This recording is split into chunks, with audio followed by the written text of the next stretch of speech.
I'm really pleased to see you all still around, so you didn't run away after my first presentation. So I promised to you that this session is going to be even more interactive, so we'll talk more about the screening tools. So there are two screening tools that I have developed recently in Glasgow in collaboration with other researchers as well as with the National Health Services. One of these screening tools is called E.U.P. So E.U.P has just been published in Clinical Nutrition, so it is a screening tool to use for infants. And the original pediatric screening tool that we developed again in the same hospital back in 2010 is called PIMS, or Pediatric Yorkshire Malnutrition Score. And this is the screening tool that we use at the moment for children. Excuse me, sir. الفندق يا جماعه الحضور مش إجباري. يعني ده تول هنتعلمه ونعرف نعمله ازاي. فبليز اللي مش حابب ومش انترستد يرغي بره زي ما هو عايز، بس بليز هدوء لان هو اللجنه بتاعته اصلا مش مسموعه، فما ينفعش ان احنا نقعد نتكلم هنا. بعد اذنكم اللي مش حابب يحضر عادي بره، الدنيا واسعه قوي لحد ما نخلص ونرجع تاني. بليز ما نعملش كومنت تاني عشان هو يعرف يركز معانا، لان دي انتر اكتف وهو هيحتاج ان انتوا تنتر اكت معانا. فبليز مش عايزين. So you've got two screening tools. So what I will try to achieve in this session is to give you a little bit of the overview of how we develop the screening tools, and then we will run a couple of case studies together, and I would like you to be as interactive as you can. It's not very easy to run interactive sessions if you've got a very large group of people, but let's try to do our best. We are all from this Mediterranean area, we're very interactive people, we love interacting with each other, so let's give it a go. Okay, so the session is hands-on and implementation of malnutrition screening tools in infants and in children. And the first thing I would like to do today, in particular for this session, is to talk to you about Salma. So Salma is one of our little patients who was admitted in our hospital almost 2 years ago. She was admitted back in August in 2017, and she was admitted twice. This is the first time she was admitted in our hospital, and she was admitted in what we call the pre-screening area. So that was the period during which we had not introduced screening in routine clinical practice. So we were just following the routine procedures, pretty much what you do right now in your own private or governmental hospitals if you have not implemented the routines in nutritional screening. So this is Salma. So Salma was an almost 12-month-old girl. She had no previous medical history. She was admitted in the acute medical ward. She was from Pakistan. She was febrile, so she had fever. And the doctors very quickly diagnosed that she was suffering from a viral infection. So it's a quite straightforward admission for our hospital. These patients in Glasgow stay pretty much about 5-6 hours in the ward, and they're very, very quickly discharged. The doctors and the nurses measured her weight, because obviously they want to work out the drug doses, and the patient was discharged. So this is nothing wrong with this patient. Is what we call a standard bulk patient. So she comes through your door, you diagnose the patient, you discharge them, there's no problem at all. But what was very interesting, that the same patient was admitted 8 weeks later on, and this is during the period within which we had introduced screening in routine clinical practice. Actually, we had introduced the E.U.P tool. So you all have a copy of the E.U.P tool, okay? So this is the screening tool we had implemented as a pilot test, in a pilot phase back then. So the patient is readmitted, and this time is suffering with otitis media. Her weight has increased by 100 kilograms. She's starting on antibiotics, again a straightforward admission, and she's about to be discharged. But this time there is a difference. This time the patient has to be screened for malnutrition. Remember, we discussed this before. Screening for malnutrition implies that every single patient who is coming to your private or to your governmental hospital has to be very quickly screened for malnutrition. And this is pretty much her E.U.P score. So the screening in our hospital is performed by the admission nurses Okay, so we've got approximately 1,500 nurses working in our tertiary pediatric hospital, and we've got only 37 pediatric dietitians. So there's no point using our dietitians to screen all these patients. So we use our nurses. So her weight was on 7.3 kilograms, and as you can see, based on the INUS, her BMI, her weight for age is below the second centile, and as I will explain to you later on, the person scores at high risk of malnutrition. So this patient, what's happening after screening, is referred for further dietetic assessment to the hospital dietitian. Now, when the mom realized that the child has to see a dietitian, she got really upset. Said like, listen, we came here because she was crying because she had a problem with her ears. How on earth we need to talk about nutrition? Why on earth we need to see a dietitian? So the dietitian reviews this patient. So remember, screening takes 3 to 5 minutes to complete. Assessment takes 30 minutes an hour, depending on the case. And this is actually her review. So apparently this little young lady was exclusively breastfed for 12 months. This is due to religious and cultural reasons, and she had not introduced any solid at all in her diet. So when we measured her length, and remember we reserve length for infants only as part of the assessment, not as part of the screening, that was on the 75th centile. So she was small but not stunted. But if you work out the ratio between her weight and her length, you can see actually that her BMI is very low. When we try to work out the growth trajectory, particularly the BMI trajectory from her birth weight to her current weight, you can see that actually when she was born, she was an absolutely normal child. So she was born on the 47th centile for her age, but she has dropped clearly her weight due to the inappropriate way that she was actually receiving her nutrition. She was severe anemic, and following her assessment, the patients were educated by our clinical and dietetic team.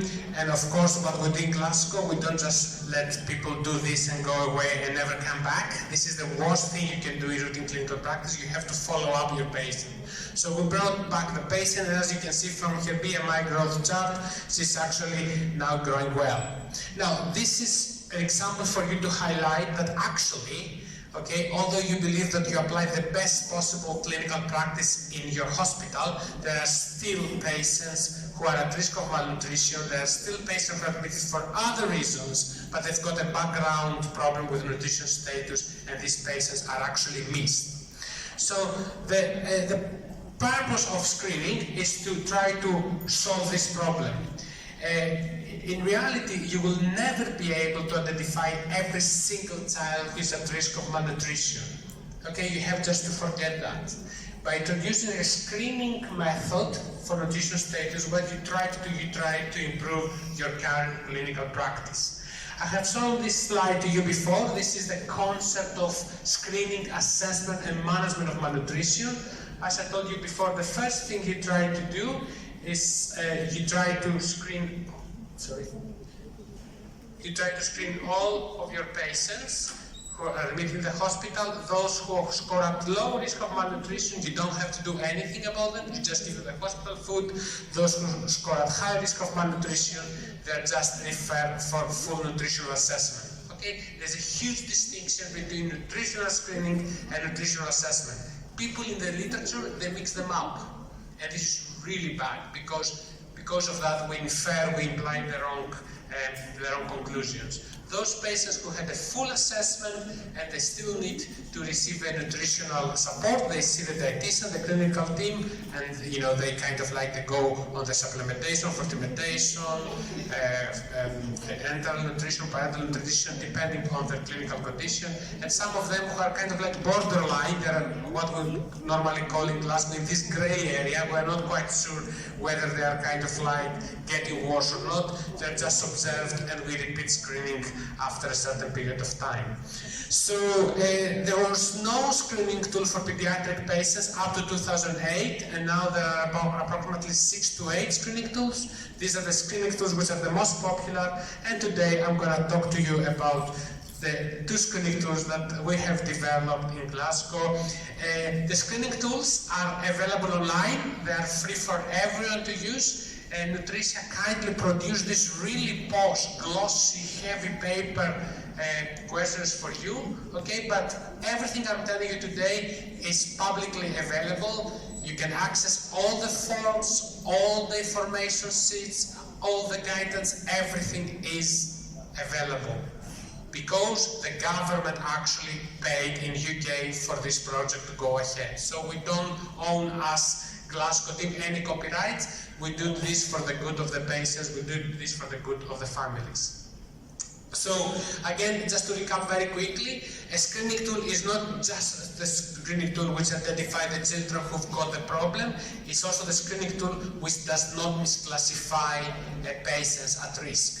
So when we developed the screening tool in Glasgow, it was a very interesting interactive interaction between the clinical team, the government, and the researchers. So normally what is happening in research, researchers, people like me, develop methods and then they try to persuade the government to use them in routine clinical practice. In this case, it was the government who came to researchers like me and told me, Kostas, there are guidelines out there which say that we have to screen, but we have no screening tool. Can you help us? And this is why this process has been very fruitful. This is why this process has been very successful. So a screening tool has to have good diagnostic validity. So in other words, to identify the majority of the children who have the problem, not everyone. This is practically impossible, okay? But without misclassifying children who are at low risk, at high risk. It has to be practical, it has to be very easy to use, extremely easy. And then when you go through this actually form, you realize how easy it has to be. The reason that it has to be easy is because the screening tool is used by nurses. And nurses, obviously, they don't have the nutrition training that dietitians, that clinicians receive. So we have to make things very simple for them to use it. We don't want them to spend a lot of time taking, laborious measurements, asking for blood. It has to be very simple for the patient, for the users, as well as for the patients. So there are some other screening tools which have been developed for adults, for example, that they ask for the patients to give blood. These are probably good screening tools, but they're very practical because we cannot actually use them in routine clinical practice. So when we developed the screening tools, we took into account a lot the input from the head nursing staff, okay? So we had the head of the dietetic staff giving us advice how to go about that. We had the head of the nursing staff, again, telling us what is feasible within the current resources that we had available. So, INUS stands for the Infant Nutrition Early Warning Score, and you have the form in front of you, okay? So you can see there are 2 pages, and believe it or not, if you follow the front page, will give you exactly the same answer with the reverse page. The main difference is that the front page is using a numerical system, so we have 3 steps. Each of these steps has a score, and when you add up the scores from each of these steps, you come up with a number, and based on the number, you decide whether you refer a patient to your dietitian or not. If you don't like numbers, okay, so in Greece we love numbers because we have many important ancient Greek mathematicians, but in UK they hate numbers, okay, they make mistakes, they don't want to use numbers at all. So if you don't like numbers, you will get exactly the same result if you use this decision tree. So it's a flowchart that if you follow its steps, it will give you exactly the same outcome. So this is how INUS is, and you've got a form in front of you. Just to give you a little bit of the background how the screening tool was developed, it was done with a very properly designed research. It was a multi-center study in Glasgow, in Iran, because we had a PhD student from Iran and we wanted to test our screening tool in countries where there was a lot of actually disease-associated malnutrition, but there was a lot of background, primary or starvation-associated malnutrition in the community. We tested also the screening tool in Greece because obviously I come from this country and I had colleagues who would be interested in doing it, and we used a multimodal approach to do it, and this is kind of like some of the participants' characteristics who took part in the validation study. Very quickly, just to give you an idea about the validity of the screening tool, so it has a very high sensitivity, so it's approximately 85%. This is pretty good for a screening tool. Remember, you will never be able to identify all the patients, and it has a very good specificity. So it identifies children who have the problem, and it doesn't misclassify children who do not have the problem. This is probably one of my favorite slides of this study. So what we try to do here, we try to plot the BMI z-scores of a person against the fatness using skillful measurements. So as you can see in this graph, the children who are in this quarter are the children who've got a BMI which is very low. So these are children who've got a BMI below the second centile on a growth chart, and they've got at the same time depleted fat stores. Okay, so these are the children who are truly malnourished because they are very, very thin and they have no fat reserves. And as you can see, E.U.P seems to pick up all these children as at high risk of malnutrition, which is good result for us. This is the form. As you can see on the form, it has 3 steps, and I will go through each of these steps one by one. Now, I would like you to pay attention to the detail of each of these questions. So when you use any screening tool, whether this is PIMS, E.U.P, strong kids, stamp kids, the most important thing is to ask the questions exactly as they are and use exactly the scoring system that the authors suggest. If you change the questions, you change the validity of the screening tool, and you actually don't really know if the screening tool is valid or not. So the first question we ask in the news is about weight gain. So the question is a health professional concerned about the child's weight gain? And as you can see here, we ask the opinion of a health professional. The reason we do that is because we know very well that the parents overestimate the low weight gain of their children. So what we try to do here, we try to increase what we call the positive predictive validity of the tool. So we try to minimize the false positive referrals. So we're only interested for slow weight gain or weight loss which has been attributed, which has been kind of like noted by a health professional. We are not interested about the parents' opinions here. This is very important. So if the child has concerns about slow weight gain, we give a score of 2.2. If the child has no concerns about slow weight gain, give a score of 0. Easy? Straightforward? How long does it take you to do that? That's this question. 30 seconds? 1 minute? Remember, this is the secret with the screening tools. They have to be very quick, very simple. The second question we ask is about the intake. And when we talk about intake, we talk about anything which goes inside the child's body. Okay? So this can be oral intake, this can be breastfeeding, this can be oral nutrition, this could be enteral nutrition, gastrostomy fed children, this could be parental nutrition. And again, the question here is, has your child had a reduced intake which lasted for at least the last 5 days? Again, we specify the time frame within which we want the reduction in intake to have taken place. If we have said that, has your child had a reduced intake, then the majority of the children who are admitted in the hospital was screened positive, because 6 children don't eat. Okay, so what we're interested here is we're interested about children who had a prolonged reduction in their dietary intake for at least 5 days. And the last step of the screening tool is to measure the weight of the child. So originally, when we developed the screening tool, we were puzzled. Some will use BMI, which is a better index of how heavy you are correctly for your height, or some will use just weight for age. We would like to use a BMI, because BMI is a better proxy of how thin you are, it's a better proxy of how malnourished you may be. But the problem with infants is that they need to have measurements of length. Measurement of length are very difficult to obtain because the children don't like that. They take a lot of time. The children cry. You need two health professionals, and most importantly, the health professionals make mistakes.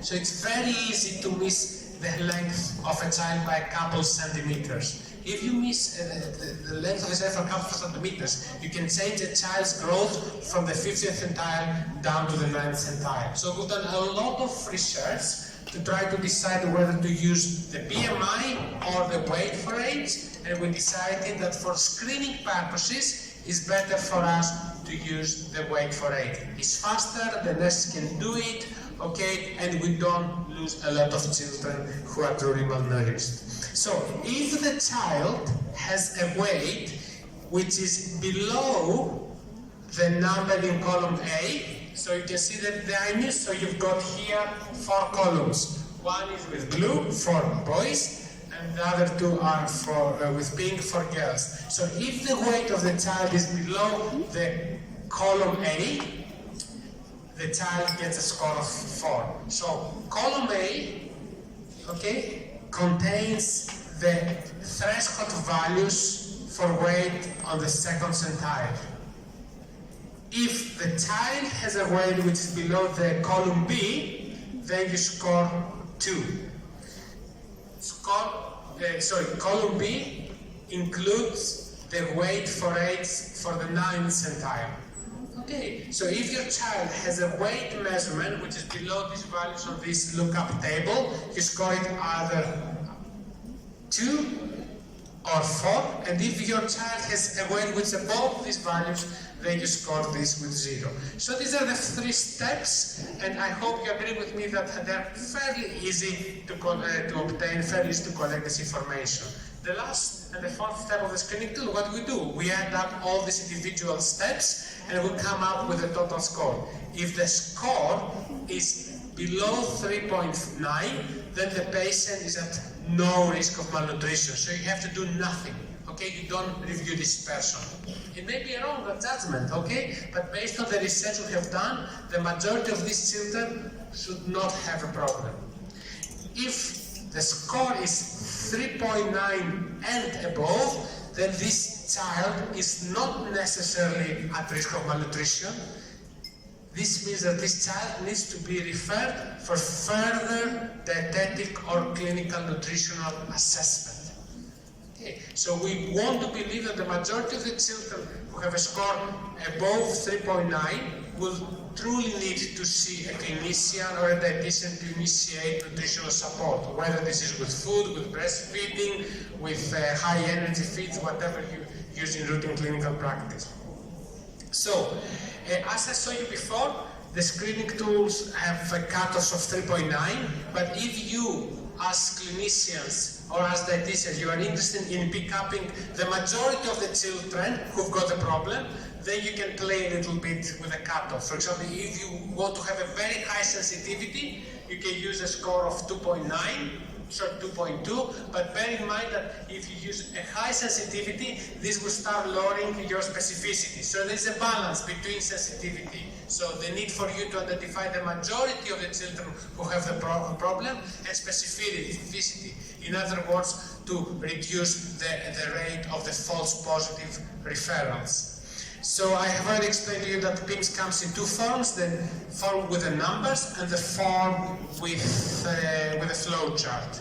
And if you want to know how to use it, there are quite a lot of useful reference and guidance online. So this is the link that you have to click, okay, and then this will direct you to the journals, the website, and you will be able to download the forms, not in this glossy paper, obviously, but in a PDF file, and the quick reference guide on how to use IMUs. Now, I've got 2 case studies for you. One of them is going to be a quick one, okay, just to break the ice. It's a warming up case study, and the second one is going to be a bit more challenging. Okay, so this is our patient. So her name is Sarah. She's an 11-month-old full-term girl who has been admitted to the pediatric hospital via the accident and emergency following diagnosis of respiratory infection. Her appetite has been poor for the past couple of days. Her parents do not report any previous concerns with weight loss, and they report Sarah has always been a healthy wee baby. Wee in Scottish means little baby. Sarah weighs 8.1 kilogram and her length is 71.1 centimeter. Okay, so do you all have an I-news form in front of you? Yes, okay. Shall we try to complete the form all together? Okay, let's use the numeric form. So based on the information you've got here, let's try to complete the first step. So do you think that there are concerns here with weight gain? No, we've got a couple of very good students there. So, yes, so her parents, this is the information we've collected from the parents, her parents do not report any previous concerns with weight loss, and they report that Sarah has always been a healthy wee baby. So, we score this with 0. Excellent, great team. So what about her intake? So, let's go back to her history. Do you remember if Sarah had lost, if she had decreased intake?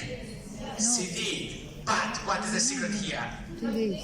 2 days. You are a really good team. That's right. So she had the reduced intake, but that was a short-term change. So it was for a couple of days. So some screening tools will score this as high risk. And you know what's going to happen? You're going to refer these patients to your clinicians, and clinicians will tell you, come on, why are you wasting my time with a child who has been unwell for a couple of days? If I start antibiotics, it's going to be fine. There's no reason for me to see this patient from a nutrition perspective. Okay, so we try to make the screening tool as stringent as possible.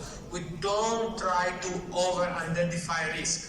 Okay, this is really important. The screening tool is really stringent. Try to identify the children who are the most likely to have the problem. So again, we score this with 0.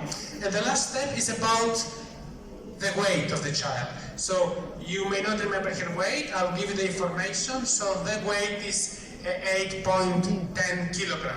Remember?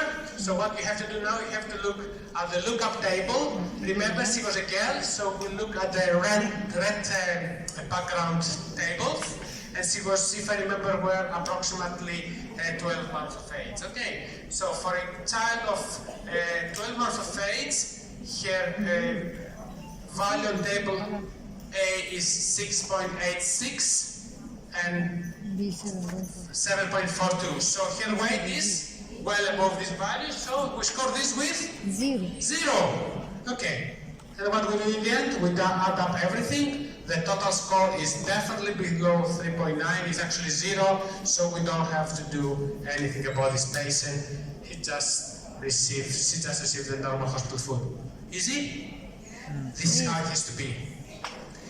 This is the most important aspect of a screening tool. Sensitivity and specificity are important, and people get really obsessed about this. They think these are the most important aspects of a screening tool. I can tell you I've got 10-year experience on screening tool. The most important aspect is to have a screening tool that the nurses, the dietitians, the clinicians, whoever does screening in your hospital can use it easily. Okay, let's go now to another case. So, Suleiman is a 2-month-old boy and has been admitted to the general pediatric ward due to recurrent vomiting and diarrhea. His weight is 5.8 kilogram and his height is 61.3 centimeters. His parents reported reduced intake over the past week or so. The junior doctor plots his current measurements on the WHO growth chart. His birth weight was on the 54th centile, and his last recorded measurement is now on the 28th centile. Okay, so you can pretty much imagine what's going to happen, but let's try to do this together, okay? So, important information, weight gain. Do you think that you are concerned about the weight gain of this child? Absolutely, yes. So remember, she was on the 54th, if I'm not mistaken, centile, and now she has dropped to the 28th. Based on the WHO criteria, she's not malnourished. But remember what I told you in the first session, weight growth faltering, weight loss, it has to be, it's what people say that it's never happened to sick children. So because of her drop in weight gain or weight loss, we score her with 2.2. So what about her intake? Has her intake been reduced for more than 5 days? Yes. Mom said she has not been eating well for the past week or so. Very good. So we score this with 1.7. So 2.2 plus 1.7, this gives us already 3.9. So this person is already deferred. So it doesn't really matter if someone scores 3.9, 7, 5, 6. The outcome is always the same. So what we want to do is we want to decide with what we call with a binary outcome whether we refer this person for further assessment or not. Okay. Very good, you're a really good team. So what about her weight now? Okay, no, it's a boy, sorry, it's his weight. Just to help you, this is his weight. So it is 5.8 kilogram, and if I'm not mistaken, he was 2 months old, and he's a boy. Do we worry about the weight? No, not at all, okay? Excellent. So we scored with 0, we add up everything. If the score is 3.9, which is exactly 3.9 here, what we do, we refer this person for comprehensive nutrition assessment. Please, please, please, never say that this patient is malnourished, okay? A screening tool will tell you whether you need to refer this person for further assessment. Cannot tell you if this person is malnourished or not. This can only be confirmed following nutritional assessment. So this will be the outcome of the dietitian or the clinical nutrition support. So E.U.P is a screening tool to use for infants. Infants, at least in Europe, are children 12 months and below. So from birth to 12 months. If you want to screen for children who are older than 1 year of age, you have to use the PIMS. The PIMS goes from 1 to 16 years of age, because this is how we define childhood in UK. So it's from up to 16 years of age. So PIMS is the original screening tool we developed, and is slightly different. So it has 4 steps, so you can all get hold of PIMS. The first step is about the BMI of the person. So you see now we don't use weight for age, because it's very easy to measure the height of a child who can stand. Okay, where for babies we need to have the children on what we call on the stadiometer, supine, without wearing any clothes, without wearing the nappies. So the main difference between E.U.P and PIMS is that for PIMS we require a measurement of BMI. Again, if the BMI is below the second centile, and again for PIMS, as you can see here, you've got a lookup table. So if the BMI is below the value for the age and the gender of the child, then this is a score of 0. If it's below, it's a score of 2. If it's above, it's a score of 0. Okay, now when we developed the PIMS, we have asked our nurses to work out the BMI. Do you know how to work out the BMI? Very simple. It is weight divided by height squared. But the nurses in UK hate that. They say it's a very complicated calculation. This is true. I'm not making this up. Okay, I'm urging you. It's too complicated. We cannot do that. We are not actually allowed in UK to use calculators, because they can cause mistakes with the drug doses. So the government said that nurses are not allowed to use calculators, believe it or not. Everything is done with the computers they have in their ward. But we still needed somehow to work out the BMI. So we developed what we call the BMI wheel. Okay, so this is a very simple way to decide what the BMI value of a person is. What you have to do, you have 2 discs. One disc is the height, the other disc is the weight. If you align the measurement of the height with the weight, this will give you the BMI of the person here in the middle, okay? So it's very simple. Probably you have seen this before in the market. It's not rocket science, but our nurses loved it. They didn't want to do maths with a calculator. They wanted just to give them a very quick guide to apply that. So the second step on PIMS is weight loss. And this is a question we ask to the parents. We ask the parents, has your child lost weight? And again, we get a yes or a no. We don't really care how much weight they've lost. This is part that we will use during the assessment. If the child has lost weight recently, we give this a score of 1. So you see, we don't give a lot of weight to the weight loss, because we know that parents often tend to misreport.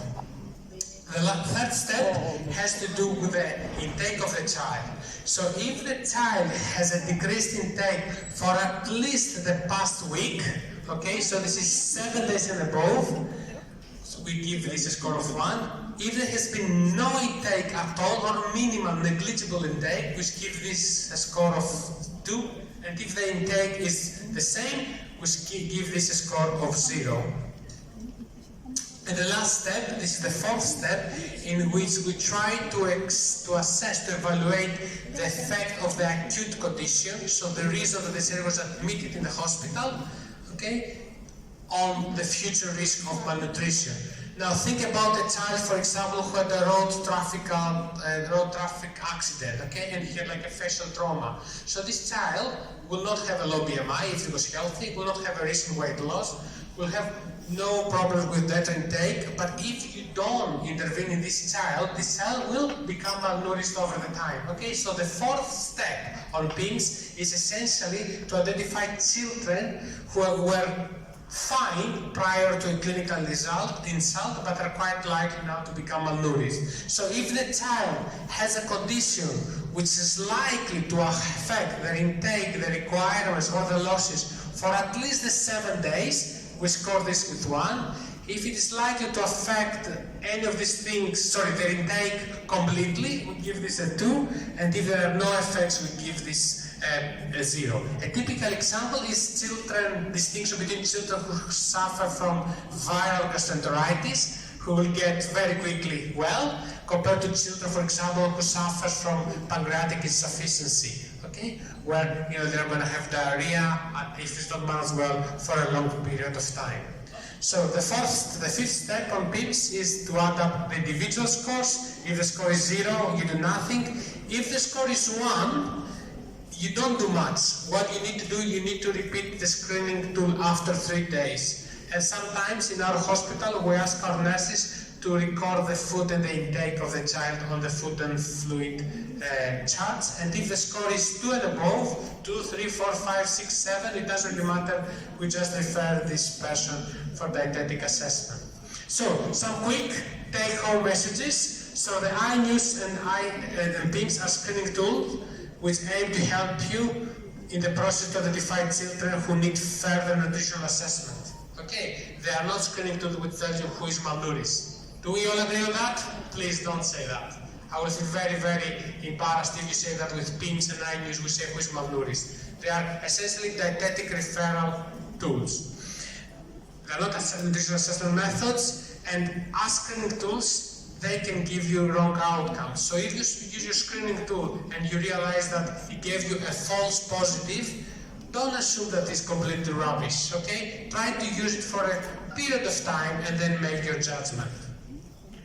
If you think that the patient is malnourished or is at risk of malnutrition or is well, this is what matters the most. It is the clinical journal that you guys have, not the outcome of this process. And the most important for us benefit of having screening tools in routine clinical practice is that it gives us the opportunity to increase the awareness about nutrition for a person. So it gives you the opportunity to start thinking that this child in front of you actually may have a nutritional problem. So this is one of the main achievements, at least for our group, that it makes the clinicians, the dietitians, the nurse staff to think more about the nutritional status of the person. So, what I've shown you to do today is how to use the screening tool correctly. The next step, if you are planning to go back to your hospitals and introduce this, is to try to do this the right way possible. So we've published a paper in which we describe how to introduce a screening tool in routine clinical practice and how to evaluate its performance. These are things that no one will tell you about, but these are very important things. So when we developed the PIMS, we had to train our staff. So we had 1,500 nurses. We got what we call an educator nurse who met each of these nurses in small groups and explained to them how to use the PIMS, how to use the BMI wheels, how to complete the form. So it's very important to do that. We train our nurses how to measure the length, the height of the children, the weight, and so on. During the implementation phase, we made sure that we support the process. So we didn't ask the nurses, this is a screening tool, go away and do it. Okay, so for the first 3 months, we tried to support its use. So as you can see, as you are supporting the screening tool, the compliance is increasing, but when you stop supporting the tool, you can see that people start losing compliance. So it's very important, if you aim to introduce a screening tool in routine clinical practice, it's very important to support this process. And this is where industry is very useful. So I believe that members of this nutrition team here are happy to support the implementation of nutritional screening in routine clinical practice if any of you is interested in this process. And what we've done also, we tried to audit its true positive rate. So basically, we didn't do any research. So we introduced the screening tool in a pilot phase. We asked our hospital nurses to screen and our hospital dietitians to assess, and we worked out what we call the true positive and the false positive rate. As you can see in this slide here, we found that 86% of the referrals to the dietitians were correct ones. So this is good result. So it means that 9 out of the 10 children who are referred from PIMS to the dietitians actually need to receive a nutrition support. And we actually found that 50% of the patients who were referred to the dietitians were not known to us. So we believe that we managed with the screening tool to identify children who have problems and without it may have been missed. We always ask the impression of the users, so we ask our nurses what they think about screening tool. So if you think about that, it's very unfair for people like me to develop methods and then ask other people to use it. So they told us that it's not practical for our patients. So they were truthful. They told us, listen, some patients are bedridden. They cannot stand up. So it's impossible for us to measure their height and work out the BMI. And we gave them solutions for that. They told us that their workload increased. So yes, they increase because every time you increase something in new routine clinical practice, you expect the workload to increase. But they told us also that it's easy to use, easy to integrate, it takes 5 minutes to complete. So this is the true feedback. It's very important for people like you who are interested in this nutrition screening to collect this information from the end users. And as I told you before, it's very important when we try to do things like that to try to do them as team. So this is our team in Glasgow. So we had a nutrition support team, we have pharmacists, dietitians, nurses, policymakers, the cooks, the people who do the deliveries, everyone met together once a month to decide how we will introduce, how we'll implement screening in routine clinical practice. So, a quick guide to introduce a nutrition screening tool in routine practice. First of all, select your favorite tool. So I have given you information about 2 tools, the E.U.P and the PIMS. So if you prefer to use strong kids, I don't mind, I will still love you all. Okay, I don't mind, this is the screening tool that I developed myself. You have to make sure that you train your users and make sure that they use it right, because it's different to say to someone, okay, this is the screening tool, this is how you have to do it, go and do it, okay? Do this process and go back and double check if the users know how to use it. Roll it out in routine clinical practice and make sure you support the process, evaluate the completion rate, so this will give you an idea if you can actually introduce a screening tool in routine clinical practice within your current resources, evaluate the yield. In other words, how many of the positive screens were actually true children with a problem, assess the impact on the dietetic staff, on the nursing staff, and once you've done all this process, sit down as a team and decide what went well and what went wrong, and try to revise your decision and try to make a decision for the future. And with this slide, I would like to close my presentation, and I'm happy to take any questions you have. I hope you found the use of PIMS and E.U.P fairly easy and straightforward. All of the things I have talked to you today are available online, particularly in the journals where these articles have been published. But if any of you would like to contact me, I'll be more than happy to. Okay, thank you very much. Thank you, Professor Konstantinus, and it is the last lecture in this session. I want to thank Professor Ihab Khairi, and Professor Abir Atif, and Professor Osama Arafa, and I invite the next chairperson to start immediately the next session.